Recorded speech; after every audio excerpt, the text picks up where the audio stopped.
Jeev Gochdena is Mr. Jarlath Burns, and you're very welcome to Croke Park for this very special GAA history podcast, the GAA founding a movement. Today, we're going to explore the formative years of the association by using some historical documents from 1884 to 1891, which are held in the GAA Museum. Think of it being like the GAA's very own Big Bang Theory. So I'm delighted to be joined here by Ger O'Sullivan and Kevin McCarthy, two men who have devoted years to the study and teaching of Irish history, and our very own Julianne McCaig, who's the education manager in the GAA Museum.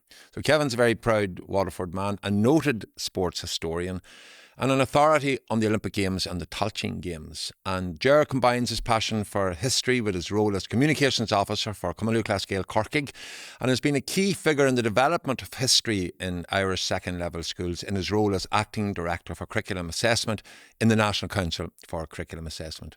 Julianne is from Offaly and comes from a family steeped in the GAA history. And for many years, as we know, you've been a senior member of the multi-award-winning team at the GAA Museum at Croke Park. And I have to say, this is the management room that we're in, Custjabanistjachta, as we call it. And if you look to my right, for those watching on the podcast, you see all of the presidents of the GAA, starting off with Maurice Davin.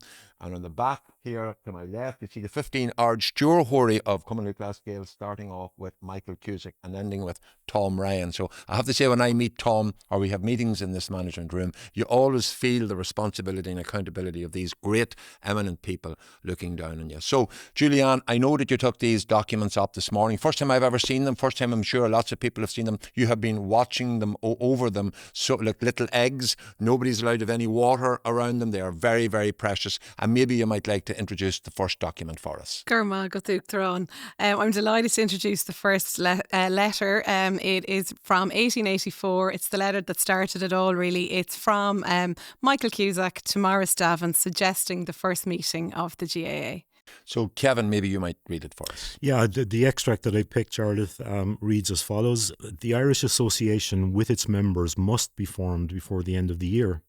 The association could organise the whole country within the year 1885.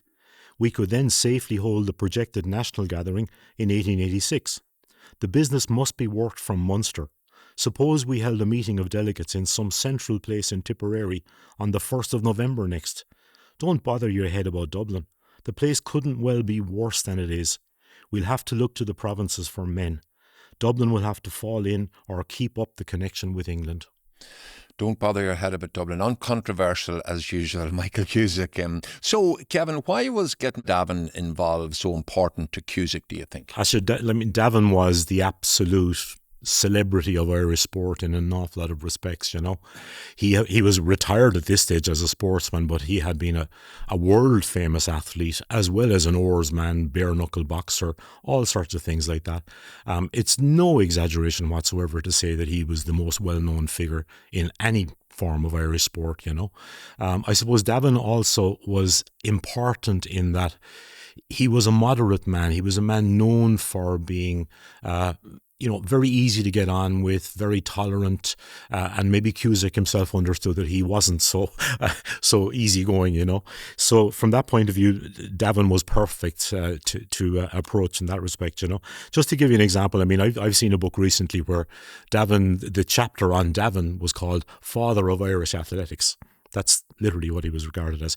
He had competed against English athletes and carried them on his shoulders around stadia and so on, you know. So the other thing that struck me is that Cusack wouldn't have known it, but ultimately Davin would also turn out to be a very important figure because the Davins had a field near where they lived in Deer Park, and that became a venue for at least 2 All-Ireland finals subsequently, you know. So in all those ways, Davin was a very important figure. And I suppose it's important for people to realise, listen to this podcast, that the Gaelic Athletic Association, it wasn't just hurling and football and handball and rounders, but the whole gambit of Irish athletics as well, that they were trying to make more indigenous. And Ger, why do you think Cusack was optimistic about Munster but not Dublin? Yeah, the extract, I suppose, gives us an insight into Cusack's combative character, and we can see that he's quite combative in his views on Dublin, and that relates to what he saw as, I suppose, one of the effects of Anglicisation, whereby a rising Catholic middle class in Dublin viewed social advancement and social preferment as essential. And in that context, you saw the emergence of rugby in schools and universities. Soccer followed as well. And Cusack came to see sport as a means by which that middle class was seeking advancement and seeking preferment. And he came to view, even though he played rugby himself and played cricket and as well as other sports, he formed a view that this chasing of advancement was to the detriment of native Irish traditions and sports. And in particular, he had in his sights the athletics movement in Dublin, which he saw as, if you like, mimicking what was happening in England. And he was disillusioned as well, I think, by the fact that when he first set up a hurling club in Dublin, it didn't last too long. He set up a second one and formed contacts with people in Munster and in Galway. And it's there that he saw, I suppose, more fertile ground for the development of that association. I think it was Paul Royster, now the historian, said that Cusack could only be a part of a committee of one. He was a very combative person, difficult to get on with. He was indeed. And do you think that Cusack's optimism proved justified? Well, certainly in the short term, there were some really positive developments. It was said that the GAA spread like a prairie fire following its initial meeting, and I suppose the fact that he secured the patronage of such authoritative and luminous figures as Archbishop Croke and Davitt and the presidency of Davin, I mean, they were really significant statements. And you saw as well very quickly the codification of rules following in 1887. You had the first Ireland finals played in 1887, but there were also some red lights in the horizon, if you like, whereby some trouble was in store. Again, his character was part of it. He was a very combative figure, very difficult to get on with, and his own personality didn't help in some instances, particularly an almost vendetta-like view of some people in the Dublin athletics movement. Also, there were problems later on around funding, and so initially quite positive, but certainly and IRB and Fenian connections to come as well. Infiltrating problems, yeah. So Gurmahagov, very, very interesting in that first extract. So we're going to look now to a second extract from that letter to Maurice Davin on the 26th of August, 1884. Julianne, do you just want to maybe introduce it? I know it's the same letter, but just tell us a wee bit about how you look after it in the museum. Yeah, I suppose it's an interesting part of museums that maybe people don't think about too often is how you manage and mind paper particularly, because it's sensitive to light and temperature. So this letter is on long-term loan to the GAA Museum, and it's on permanent display in our ground floor exhibition, which explores the kind of birth of the GAA. We would be monitoring it. Adam Staunton, our archivist, would have temperature controls, which he monitors. He can monitor digitally now. It's all changed. And then some documents will actually go in and out because they can't be exposed to light for too long. This one does stay in the museum. But it's interesting because archives will change now. If we were founding a sporting organisation today, we wouldn't probably have a handwritten letter. It would be an email. So the fact that we have this to look at, the writing, the spelling, the style, even the paper and the formality of it, it's just a real exciting glimpse into the history of, the whole association. This really started it all. So for history geeks like all of us, this is really exciting to be beside it today. And you would imagine that the first thing they would have done on Thurles was set up a WhatsApp group, and there would have been lots of emojis and thumbs up, but they didn't have that sort of technology at the time. So we're going to move on now. I will read this extract. So it's from Michael Cusack's letter to Maurice Davin, 26th of August 1884, and I have to say it is quite turgid, very, very intense, very dense type of script, completely different to how people write nowadays. The paragraphs on athletics in United Ireland are like exploding like shells in the enemy's ranks.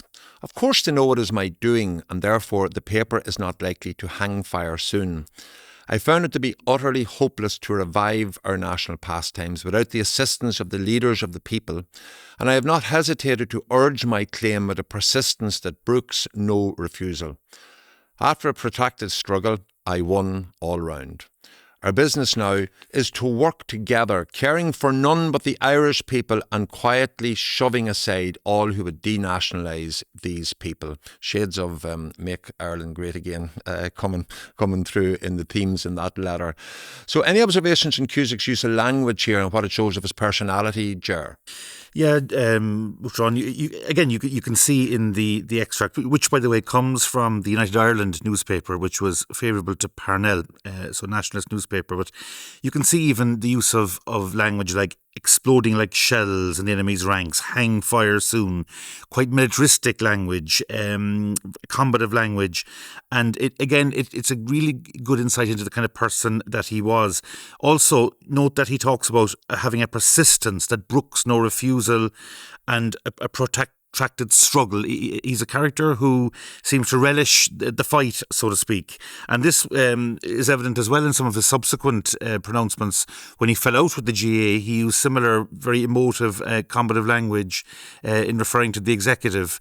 And that level of vitriolic language was also evident subsequently when he insulted Croke and caused something of an issue where he was, in fact, forced to make an apology to Archbishop Croke subsequently. One interesting coda to this is that in Ulysses by James Joyce, there is a character called the Citizen, which was modelled on Cusack, an aggressive, outspoken, even somewhat flamboyantly dressed character who was known for his aggressive and xenophobic views.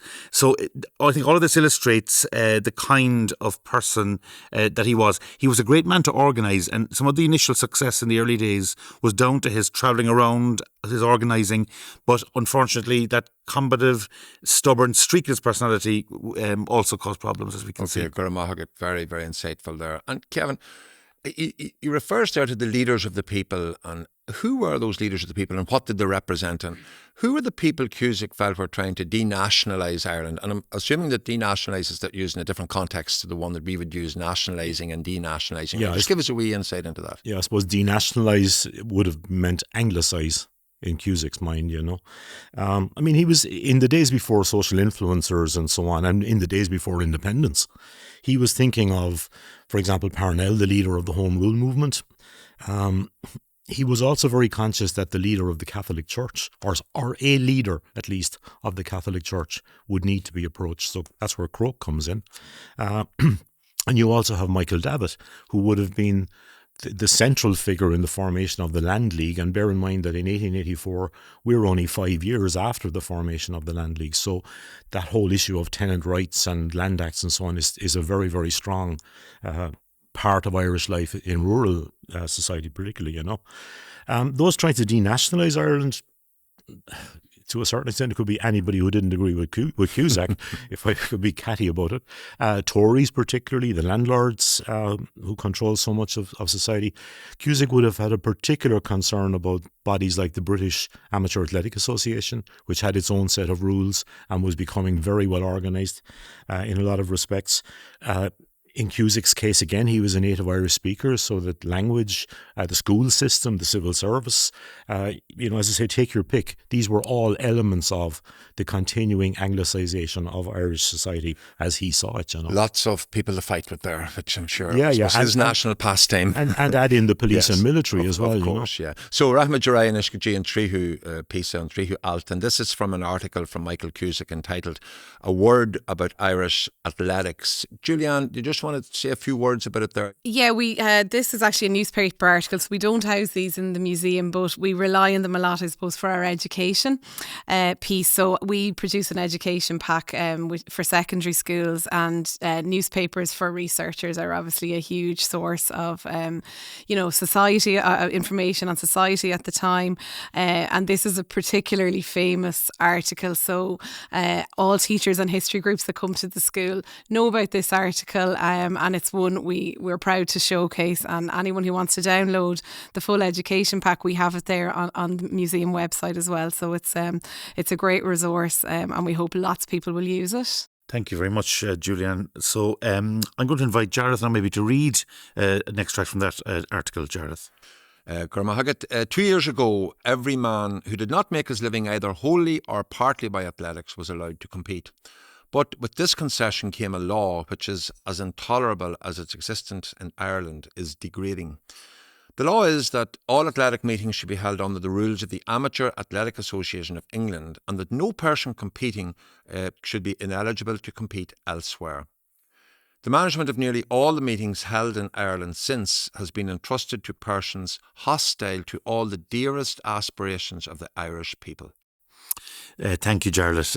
Again, an interesting insight, I think, into Cusack's personality. His reference to those hostile to all the dearest aspirations of the Irish people. Jarlath, can you maybe elaborate on who were these people that he considered to be hostile, and was it a fair view? I think initially it's, if you look at the context in which he writes, it's the Amateur Athletic Association of England and those people who would have been organising under that banner. But as we know, Cusack had lots of hostility to give out to lots of people. And if you look at his persona, he was a fluent Irish speaker. It would have been the people who would have been trying to foist the English language on the Irish people. Conradh na Gaeilge was set up 9 years later in 1893. Obviously then with his friendship with David. 1879, you had the Land League. So all of those people swirling around in that maelstrom, there were lots of people to be hostile towards if you were Michael Cusack, I would imagine. Thank you, Jarlath. And Kevin, you spoke about Davin. From what you know of Davin, did he share Cusack's views as set out in this piece? I think in general, yes, Ger, but certainly the more aggressive views that Cusack would have had, Davin would have had difficulty with. I mean, Davin actually felt and put in print that the rules of the British 3As was a good place to start when it came to looking at rules. I'd also suggest that Davin would not have had anything like the same concern about the ban, for instance, that Cusack would have had. You know, Davin was used to dealing with English sporting organisations and so on, and didn't feel the same threat or the same hostility towards them that people like Cusack would have done, you know. Kevin, maybe just before we move on, a very brief word about the impact of Cusack's views when the GAA was established first. Yeah, I mean, his force of nature itself was so important, you know.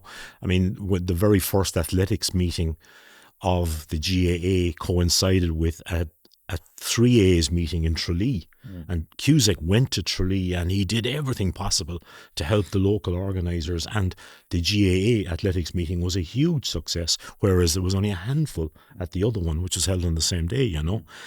He did promote division. There's no doubt about that. Anybody with extreme views is going to give rise to opposition as well, you know. There's no doubt about that whatsoever. A different character to Davin in that respect. Different character, you know, but you have to give him credit because he did, I won't say single-handedly, but he did an awful lot to drive hurling and football as games, you know. He was really passionate in that respect. And as was said earlier, even before the GAA was founded, Cusack was trying to establish hurling clubs and matches and so on, you know. So, and I mean, the years up to 1891, with or without Cusack, were going to be challenging ones financially and in all sorts of other ways, you know. So, thanks, Kevin. We're going to actually look at another extract from that very same article, which Jarlath is going to read for us again, and we'll pick it up again. Okay, Gurmahagat. Gerald, we tell the Irish people to take the management of their games into their own hands, to encourage and promote in every way every form of athletics which is peculiarly Irish, and to remove at one sweep everything foreign and iniquitous in the present system. The vast majority of the best athletes are nationalists. These gentlemen should take the matter into their hands at once and draft laws for the guidance of the promoters of meetings in Ireland next year. Thanks, Jarlath. Just an observation from me on that. It's interesting that he doesn't mention explicitly hurling and football, actually, in that instance. And of course, it is the case that, and we've averted this already, that he did envisage a wider range of athletic endeavours as coming under the aegis of the GAA. And he was quite proficient as an athlete himself in such disciplines as, I think, weight throwing and shot put and so on. And as we mentioned, he played cricket and rugby even earlier as well. I think an interesting observation on this is that going back to his ideas around the social status or class of different sports, I think he was annoyed at what he saw as the exclusion of working men, labourers, artisans from athletics as they were arranged in Dublin at the time. And there's an interesting, I think, reference that he makes elsewhere in that piece around lamenting the demise of trysting at the crossroads and on the hurling fields almost brings to mind De Valera's evocation of romantic Ireland dancing at the crossroads, so to speak. And Kevin, just one thing as well that you might just comment on. I think he abhorred as well what he saw as professionalism, people making money out of athletics. Yeah, that became a huge factor in the development of athletics, not just in Ireland, to be honest with you. You had a lot of gambling and based on handicapping of athletics and so on. So it was a very. The other thing that struck me, Ger, is that one of Cusack's concerns and one of Croke's concerns eventually was that 3A's athletics meetings were generally held on Saturdays. And the only day that most people in rural Ireland had available was Sundays. So that was another issue that struck them, But maybe, Jared, I might just come back to you. There's a really striking reference by him to what he considered to be things foreign and iniquitous in the present system. Do you want to just comment on that maybe and give us some context? Yeah, I think Kevin has referred to it as well there. Obviously the handicapping was something that he was totally against because that led on to gambling, which he was totally against. And of course then having those meetings on a Saturday meant that the ordinary worker couldn't take part, and they were quintessentially English, which he was trying to move on. He felt at all times that why can't we in Ireland organise games which are more reflective of the Irish persona rather than the English persona? And going back to this term that he always used, national pastimes. Let's take control of our own national pastimes. And the use of iniquitous and foreign together is an interesting insight too, isn't it? Well, he would link one with the other, of course, with his antipathy towards everything that was English. Sure. Thank you very much, Jerry. Kevin, I might ask you about the absence of any reference to women's sport in our conversation so far. Yeah, Jaron, first of all, I better fess up as the very happy environment officer of Capcoin Camogie Club in County Waterford. But we've got to be careful that we don't read a 19th century document with 21st century values. This is misogyny by any other name. It's all about gentlemen and so on, but it's a societal misogyny. It's not just the GAA or Cusack or anybody else, women didn't have the right to vote. They didn't have the right to own property. They barely had the right to work at this time, so it's not that surprising. Contemporary sources will tell you that a lot of men were concerned that women would physically be would be unhealthy for them to take part in sporting activity. But if you look beyond Ireland, and I'm not defending the GAA or anybody at all, but look beyond Ireland, the Olympics didn't allow women in 1896 when they were staged.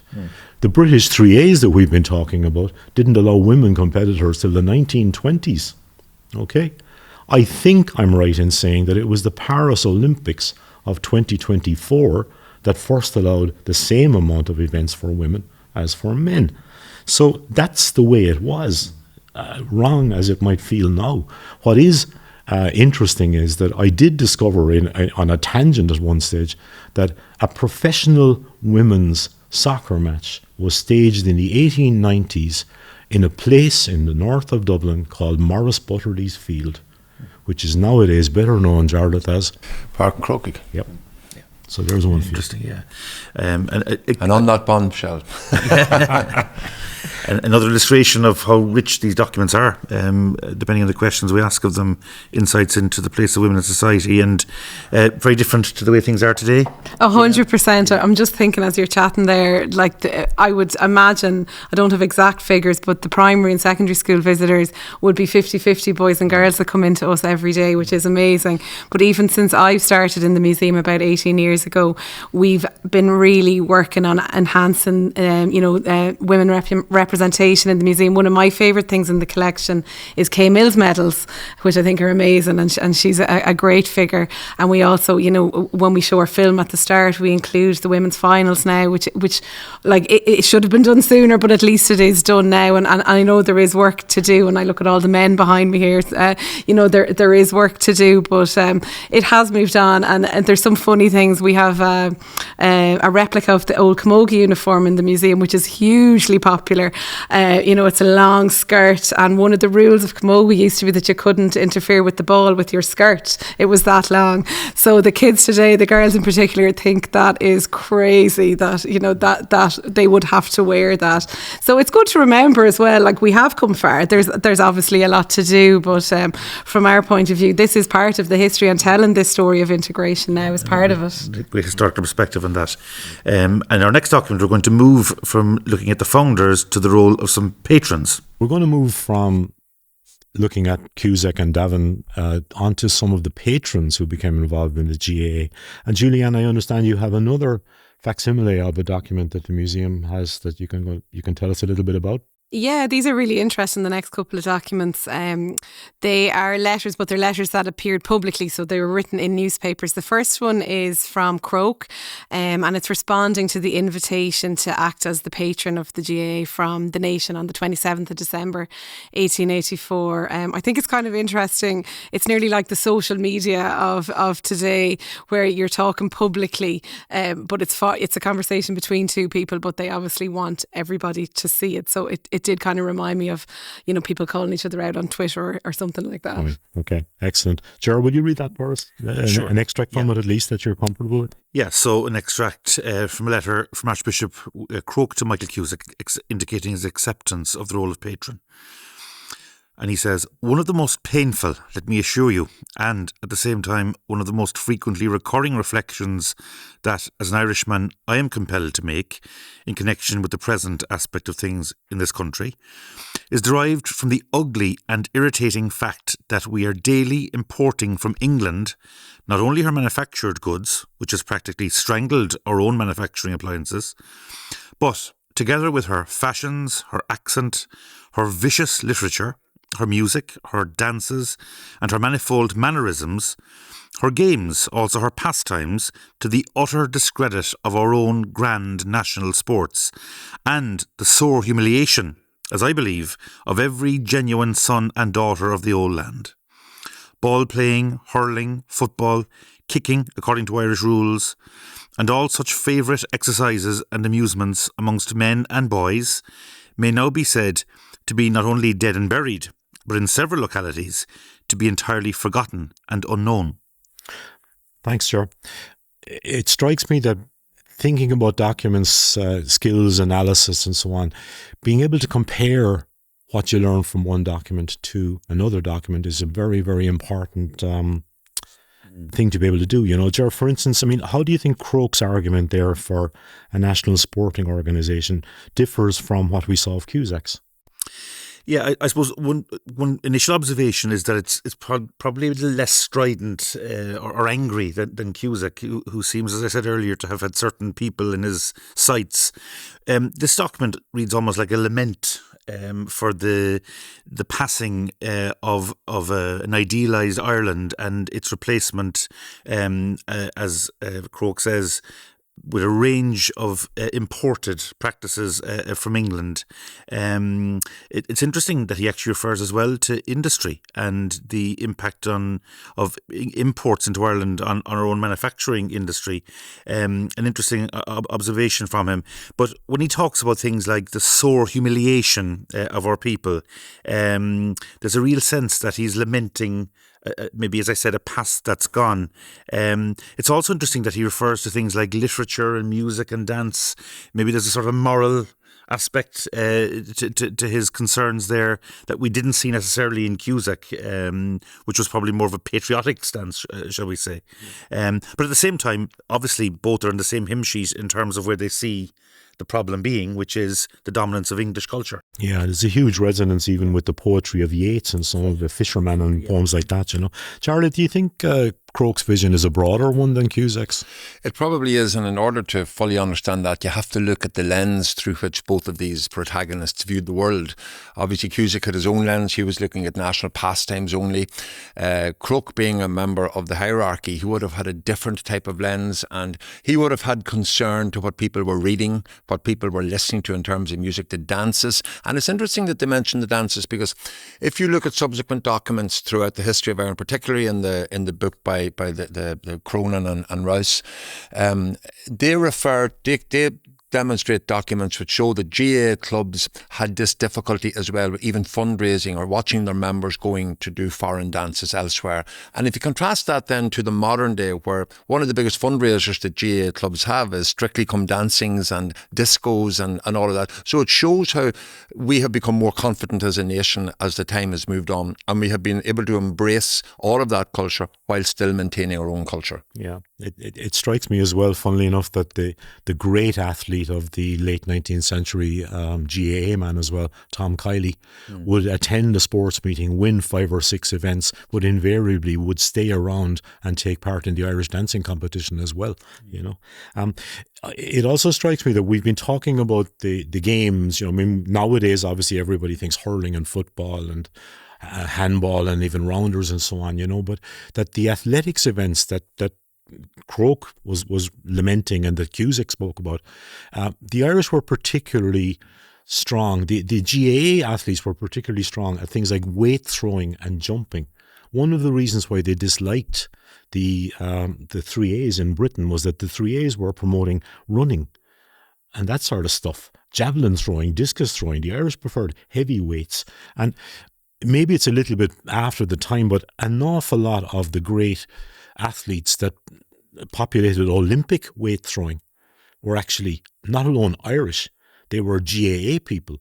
I mean, for instance, John Flanagan, who won the hammer at the Olympics in 1900, 1904 and 1908, was from J.P. McManus's parish in Limerick and managed to play interprovincial hurling and football and break a world hammer throwing record all in one day in 1896. And you had ultimately 7 of the first 8 Olympic titles won in the hammer were won by people from either Cork, Limerick or Tipperary. Munster again. Munster, the Golden Veil. That's what where back to Cusack, talking about the an emphasis on strength, absolutely, personal strength in all of those. Absolutely. Yeah. If we had a second extract, Ger, from that document, is there one that would strike you? Yeah. Let me read this extract. So Croke goes on to say, no doubt there is something pleasing to the eye in the get-up of a modern young man who, arrayed in light attire with party-coloured cap on and racket in hand, is making his way, with or without companion, to the tennis ground. But, for my part, I should vastly prefer to behold or think of the youthful athletes whom I used to see in my early days at fair and pattern, bereft of shoes and coat, and thus prepared to play handball, to fly over any number of horses, to throw the sledge or winding stone, and to test each other's mettle and activity by the trying ordeal of 3 leaps or a hop, step and a jump. Yeah, you have to smile, I think, at Croke's use of language here. What do you think, Jared? He's not a tennis fan. Yeah, you can see he's very opinionated. He has exquisite prejudices. He's very negative towards it. But it comes back to the point that you made from the last extract about the type of things that he valued in terms of sport, racking and tearing and lifting and throwing and demonstrations of strength, as opposed to the finer points of dressing up to play tennis, in particular in light attire, which I think would have really fed into his prejudices. I can tell you, I know that Cusack was very well known for walking around Dublin and demonstrating his portly figure. I wouldn't have liked to have been one of those tennis people heading off racket in hand with light attire, party-coloured cap on, and meeting Cusack on the way with the big stick, as evidence in the statue of him just at the back of the Cusack stand there. Yeah. But again, Jerry, is there something deeper? I mean, is there, for example, the possibility of religious motives behind Croke's? Yeah, I think one of the real, I suppose, overarching contextual developments at this time in Ireland was the consolidation of Catholic identity in the country and the association of Catholicism with Irishness, with Gaelicism, with de-Anglicisation. Yeah. I think even in other extracts from this letter, which this letter has become in many ways a charter of the GAA, it's just a seminal document, a foundational document. In other parts of it, You have Croke talking about the effacing of our national identity, and he uses that almost a motive term of forefathers, thinking back to our forefathers. It almost reminds you of faith of our fathers. Again, this association of Catholicism with Irishness, and even going back to that previous extract we read, his concern around maybe a perceived moral corruption by importing these iniquitous, as the term was used in another document earlier, practices. And I think where he is similar again to Cusack is this idea that the Protestant ascendancy maybe of a previous generation has been replaced by this new class of Irish people. And his concern is that, I think, and perhaps one of his motivations for becoming patron was that he could help to lead a sort of a revival or rejuvenation of Catholicism as much as Irishness, because the two were very much seen as intertwined. Okay, good stuff. Julianne, I noticed that you've got another document in front of you there. Yeah, it's from the same secondary school education pack, and it's another letter in response to Cusack's invitation to be a patron of the GAA, this time from Parnell. What's very striking is it's a lot shorter. So I don't know if that's an indication of personality or what, but it's quite interesting. Well, if it's shorter, I'll read it, so that's okay. It gives me great pleasure to learn that a Gaelic Athletic Association has been established for the preservation of national pastimes, with the objects of which I entirely concur. This letter, by the way, is from Charles Stewart Parnell, writing back to Michael Cusack. I feel much honoured by the resolution adopted at the Thurles meeting, and I accept with appreciation the position of patron of the association which has been offered to me. I need not say that I shall do anything I can to render the working of the movement a success. And that was published in United Ireland, 27th of December 1884. I suppose one thing that strikes me here, and I invite others to chime in here, what Parnell's language is much more general. There's none of the specifics about what we're losing in, from old Ireland that Croke went into. There's none of the vitriol that Cusack would have been using. It's much more political language. I have no idea whether Parnell ever saw a hurling match or a football match. I sincerely doubt that he ever threw a hammer and things like that. He sees the GAA as a means of promoting Irish identity, as the others did. But I'm also mindful that Parnell in 1884, if I said had other fish to fry, I don't mean to be critical in that respect, but that he had his eyes on other prizes. Jarlath or Kevin, well, Julianne? I mean, Cusack, for all his bluster, he was able to get Parnell and Maurice Davin, two major figures in Irish society, to become involved with the GAA. So he must have had something. I know we've been a little bit negative about him today, but he did manage to get two major figures in Ireland on his side.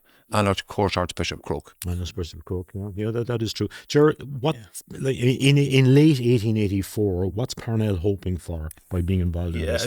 I think it's interesting, Kevin, that you mentioned the kind of political, almost diplomatic use of language. That there's no sense from reading this piece that it's that the GAA is a particular organisation of a particular type. What it does, I think, suggest is Parnell's great skill in associating himself with different strands of nationalism, as we saw him doing so skillfully in his engagement with the Fenians, with the Land League, and indeed with the GAA as well. I think you're right. I mean, his background would have been very different, one suspects, to that of Davin and Cusack and Croke in terms of how he would have engaged with Irish pastimes and games. But he does see the political importance of being associated with them at the same time. And I suppose in terms of his role afterwards, I think you mentioned it, Jarlath. To be fair to Cusack, it was some coup to get Parnell in as a patron, given his hugely popular status in the country at the time. And symbolically, it would have been a huge shot in the arm for the GAA. And again, he had Croke, the church, Davin, this legendary sports figure, Davitt from the Land League, and Parnell from the political sphere. So you're right, I think, Jared, in a way he showed great adroitness politically as well, maybe. In terms of the Parnell's role afterwards, as we know, in the late, and we talk about this in a moment, I think a bit more, in the late 19th century, the Fenian infiltration was something that would have concerned many of a home rule bent in the GAA, and and that caused a lot of tension. And then subsequently, when Parnell's own downfall happened, shall we say, when there was that split, you did have sort of the IRB elements maybe sympathetic to Parnell, whereas the clerical element, and we had a great growth in the number of clerics and priests involved, would have had maybe less sympathy for Parnell. But perhaps one of the most salient lessons, to put it in a bit of context, of Parnell and Parnellism is that afterwards, the very painful split led to a decrease in number of clubs, it led to a decrease in affiliation. It definitely impacted the GAA significantly, as it did the whole country. It was a very painful time for the country. But it's interesting that in subsequent seismic developments, such as the volunteers split, the treaty split, the Civil War split, the GAA never split again. And one of its great, I suppose, attributes is how it kept people together at times of huge strife and division afterwards. And that's maybe the lesson that learned from Parnell. Yeah, the Parnellite split is always used as a lesson, a salutary lesson. Liam O'Neill always mentions it, former president, that whenever we dabbled into party politics and took a position, that we never prospered from it. And you're right when you say, Gerard, that the number of clubs were decimated. I think we're down by 2/3, and there was a lot of lessons learned. Never become involved in specific political involvement. And when the Home Rule Party reformed, the GAA reformed and reunited and regrew again in after 1900. Yes. So we move on now to disputes and divisions, and I suppose that is as much a story of the GAA as it is anywhere else. And the GAA Museum has other material which might be relevant and useful. Kevin has sourced the following from the GAA People's History, that excellent book by Mike Cronin, Mark Duncan and Paul Rouse, that came out in 2009 for the 125th anniversary of the GAA, as the sources acknowledged as being from the GAA Museum. And it's Michael Davitt warning Mr O'Riordan of a possible split in the GAA on the 25th of August 1887. Julianne, do you want to just talk about that first? Yeah, we have it here, and it's really exciting because I actually hadn't seen this letter until today. You have it sitting on a cushion. Yes, yes. Yeah, I don't think it technically needs that, but it looks very dramatic, so I quite like it. This one was in the archive, so as I mentioned, things come in and out. You can't leave them all exposed to light and temperature the whole time. But the fact that it's written by Michael Davitt is pretty exciting, and we were looking at his handwriting earlier. It's quite similar in style actually to Cusack's, and you know the embossed lettering. All of that again is it's you know a look back in time and place, and to have this hugely famous a historical Irish historical figure have his correspondence is really exciting. And the museum, we're part of the Museum Standards Programme of Ireland, which is run by the Heritage Council, so that kind of gives you guidance on your care of your collections, and you're assessed hugely on everything in the museum every 5 years. We've one coming up actually, but the fact that we have that accreditation means that we can get loans from other museums that are accredited, national museums, and they know if we get something we'll care for it, or if we give them something on loan. So it's an interesting kind of background into when you walk into a museum. There's a lot going on that you don't know, and it's an interesting career choice for people who are interested in history as well, I think. It is, of course. Thanks very much for that insight. Very interesting, Julianne. So maybe, Kevin, you might like to read it for us. Yeah, I mean, Davitt's handwriting is actually quite easy to decipher, which is not always the case with documents from the 19th century. But the piece I picked out was, can nothing be done to avert a crisis in the GAA? Efforts are being made to obtain from the patrons an expression of hostile opinion against the executive, and if these efforts succeed, there will be a split in the movement. This would be a calamity. What would you say to a suggestion of this kind? That while matters in dispute must be left for the GAA convention to deal with, could not a modus vivendi be found in the official or executive handicapper acting with the Freeman Club handicapper at the coming Freeman Club Athletic Festival? Very specific. Let me have your opinion of this suggestion, or any suggestion of your own, which would be likely to achieve this same end, namely peace until the convention in November. One of the things, I suppose, is this is the first document from Davitt, excuse me, my apologies. And it strikes me that Davitt had a different view again of the world as a patron of the GAA. By the way, we were talking about Cusack's skill in getting others involved. To get Davitt and Parnell involved, because they were not best buddies by 1884.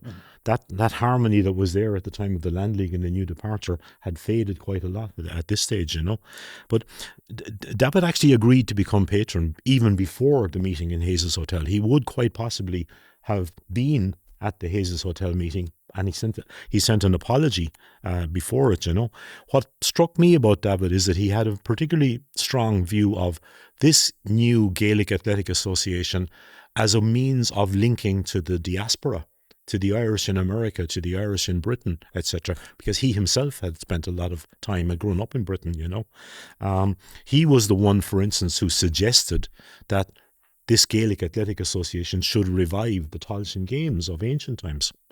He was the one who suggested that that could be funded by sending a team of top sports people to America, which didn't work out very well. But in fairness to him, David was also the one who bailed out that failed American invasion of 1888 and gave £450 of his own money. Which was a lot of money at that time. Huge amount of money. And David went bankrupt afterwards, and he never got it. Yeah. He claimed he never got it back, and I believe that's the case, Yeah. And Ger, what was the main concern behind David's warning? And did it come to pass then? There's a real sense, I think, Jared, in looking at that document, that there's something ominous afoot, and really it's not mentioned, but the growing infiltration of the IRB had become a major issue. And it's ironic, actually, because the well-known Fenian John O'Leary was loudly acclaimed as another patron of the GAA in 1886, and he was referred to by Davin as the fourth leaf in the clover, joining with representatives of the other nationalist strands. But what happened was very quickly that the extent of IRB involvement became quite dominant. You also had a radicalisation caused by the growth in evictions, the plan of campaign. There was a sense in which moderates were becoming more radicalised anyway. But in a number of really tumultuous meetings in 1886-87, the IRB exercised a kind of a grip on the Executive Council of the GAA. They made decisions increasing their power even in county committees. At one meeting, which Davin wasn't present at, and he was so furious he resigned subsequently, and it came to a head really in a convention of the GAA in Thurles again, the symbolic home of the GAA, in November 1887, where hundreds attended. Many couldn't get access to the meeting. It took almost 2 hours to start. Such was the level of contention there. And in the event, a Father Patrick Scanlon, notably again a cleric, led from the chamber those who were opposed to IRB dominance, and the following day, he almost had a parallel meeting actually. The following day, Archbishop Croke expressed his serious concern about this so-called sinister influence, which led to, if you like, I suppose, a pulling back from the brink, whereby there was a compromise reached, and Davin was reinstated as president in 1888. The IRB influence was lessened, but what did happen is that at local level, in counties, in parishes, that tension still existed. Priests and bishops were opposed to the IRB, and in some cases then opposed to the GAA, and in some cases, including my own county of Cork, there were even more than one county board. So you did have that. What do they call you? The rebel? Rebels for nothing, indeed. But there was that, I suppose, different layers of IRB infiltration, which remained a problem. And of course, as we know, when we move into the 20th century and the moves towards the further Home Rule crisis in 1912 and into 1916 and thereafter, the GAA was a major focus for republicanism. And I'm sure that created difficulty for Croke as well, being involved so intimately with the GAA. Of course, and you did have always that tension between Republicans and the Church, going back to the time of Cardinal Cullen and others, and a sense that the Church did down the likes of the IRB and even Parnell. So there was that tension there. But at the same time, you had the hugely significant role of the Church in the GAA. As we know, the organisation of clubs around parishes, where priests were very often leading figures in clubs, the introduction of games on Sunday, which actually alienated many Protestants, because for many evangelical Protestants, they couldn't play on Sundays. Priests allowed it for the GAA. And of course, the whole symbolism around even bishops throwing in the ball in finals afterwards, going back to Croke's mantle as the first patron. So you do have that kind of ambiguity almost in the relationship between the GAA and the Church. And he also mentions handicapping here as well. I think you've referred to it earlier about the difficulty that Irish people had with the whole English pastime of handicapping. And that led to gambling and other forms of things that maybe the Irish and particularly Cusack didn't like. Yeah. I do think, though, in this instance, that handicapping was sort of the excuse for the row. The row was to do with what Ger has been talking about, you know. Yes, and many times have we heard peace until the convention in November. That's been a theme running for the past over 100 years. We couldn't possibly comment on that, Mr. President. And then just one other quick point on it, Ger. You go back to 1798 and you go back to the Young Irelanders, and even in those, I suppose, those eras of Irish physical force, Republican activity, you did have an interest there in infiltrating sporting organisations as well. So, Julian, there is no doubt we have an absolute treasure trove of material in the museum. We've only scratched the surface of it here. And one of them here is an interesting insight into the dynamics that existed between all of the main protagonists, Croke, Davin, Cusack, where we have the letter from Archbishop Croke to Morris Davin regarding Cusack's criticism. Do you want to just enlighten us on that? Yeah, this one's here in front of me as well, which is, it's great to have it. And you can see again in the style and the paper. I like that it's from the Palace in Thurles, it tells you at the top.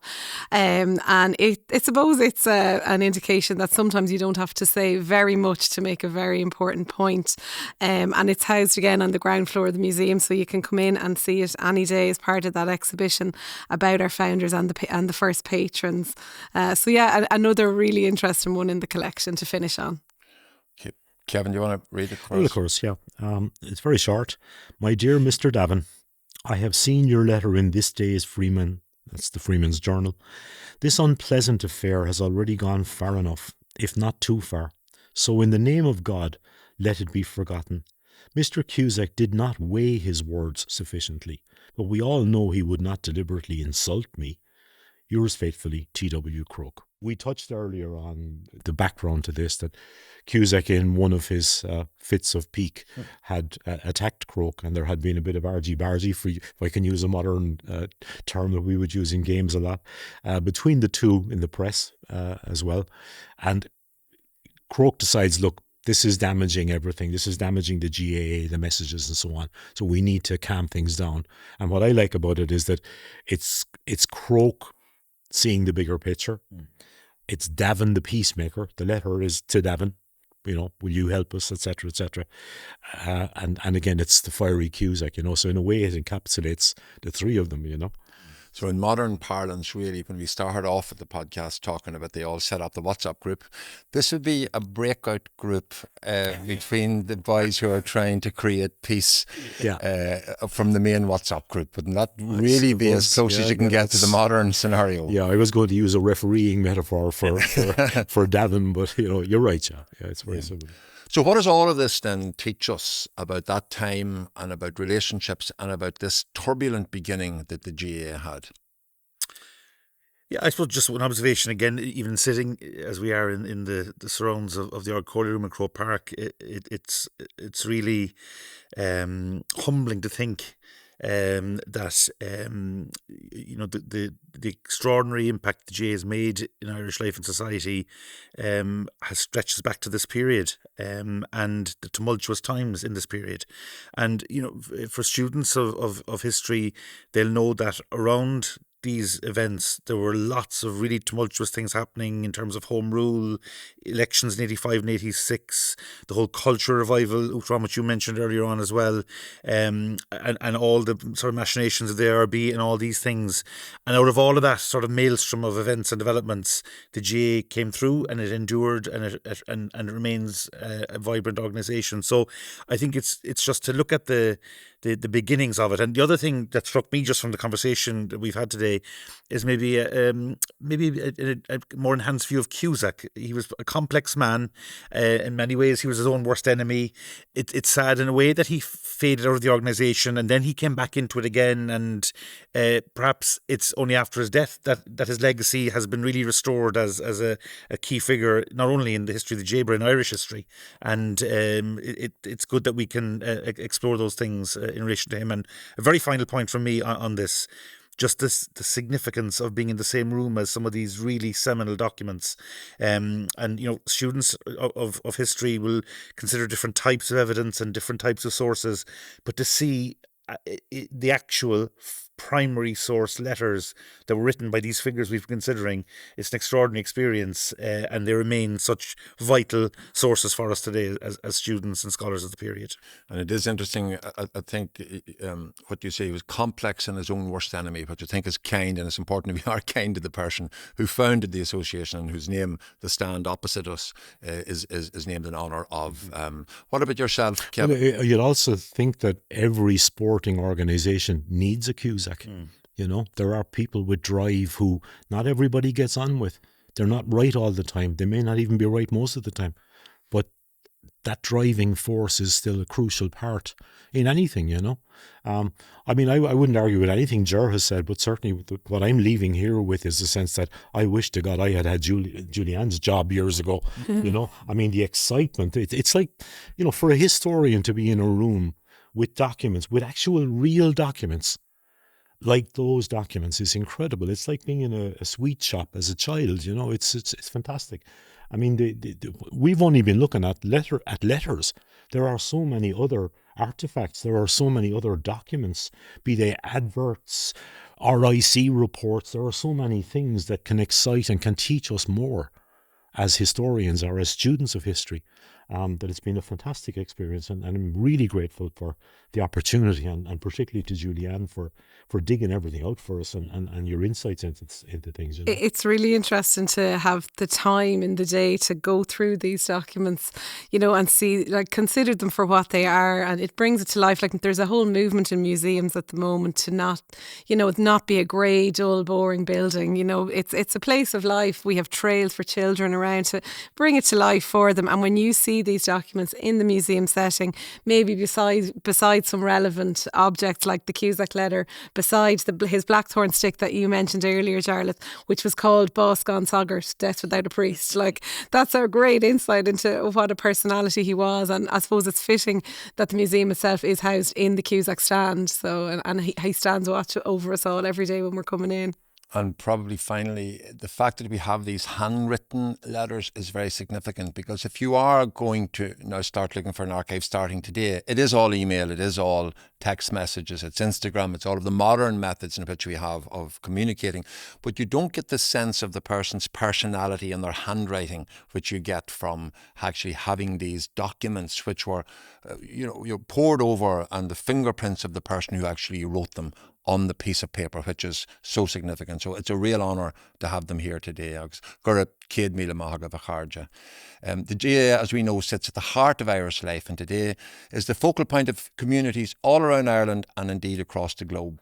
But as we've seen, its beginnings were humble, and in the early days challenging, and as Ger said, even tumultuous. We owe a huge debt to those who founded the association and guided it through those difficult formative times. My thanks to Kevin and Ger for their insight, and of course to Julianne and the GAA Museum for safeguarding this remarkable history, and I have to say you did a great job of safeguarding it today. This has only scratched the surface. I'd encourage everyone to visit the museum and explore further. Speaking of exploring, this podcast is a collaboration with the Drumcondra Education Support Centre, and they have specially designed webinars available to help Leaving Cert students explore these themes in greater depth. The GAA History Podcast, Founding a Movement, was produced by Niamh Boyle and Cian Murphy for the GAA. Míle buíochas arís, go dté tú slán.